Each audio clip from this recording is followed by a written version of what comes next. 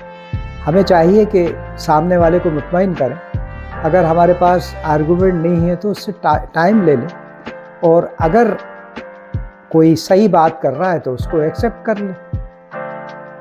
تو یہ حضور صلی اللہ علیہ وسلم کے بارے میں آپ کو مائیکل ہارٹ کا بھی جو ویکیپیڈیا ہے اس سے یہ سنانا چاہ رہا ہوں۔ مائیکل ہارٹ جو کہ 27 اپریل 1932 کو پیدا ہوئے تھے، امریکہ کے ایک آتھر تھے، ریسرچر تھے، اور انہوں نے 1978 میں ایک بک شائع کی جس کا نام انہوں نے رکھا A Ranking of the Most Influential Persons in History، اور اس میں انہوں نے حضور صلی اللہ علیہ وسلم کو نمبر 1 پہ رکھا۔ پہلے میں تھوڑا مائیکل ہارٹ کے بارے میں اور بتاؤں گا کہ یہ نیو یارک کی لا کالج سے انہوں نے تعلیم حاصل کی تھی، اور انہوں نے یہ بک لکھ کے ہی بہت اپنے آپ کو مشہور کرا تھا۔ اور آپ یعنی مائیکل ہارٹ وائٹ سیپریٹزم میں بھی یقین رکھتے تھے، یعنی ان کے اوپر ایک یہ بھی چھاپ تھی۔ انہوں نے یہ کتاب لکھی A Ranking of the Most Influential Person in History۔ Hart's first book was The 100, a ranking which has sold more than 5 lakh copies and been translated into many languages. The first person on Hart's list was Muhammad sallallahu alaihi wasallam, chosen over Jesus and Moses. Hart attributes this to the fact that Muhammad was supremely successful in both the religious and secular realms.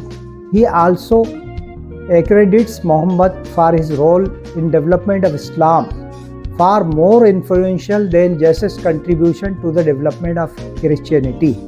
Hart claimed that Paul the Apostle was more pivotal than Jesus to the growth of Christianity.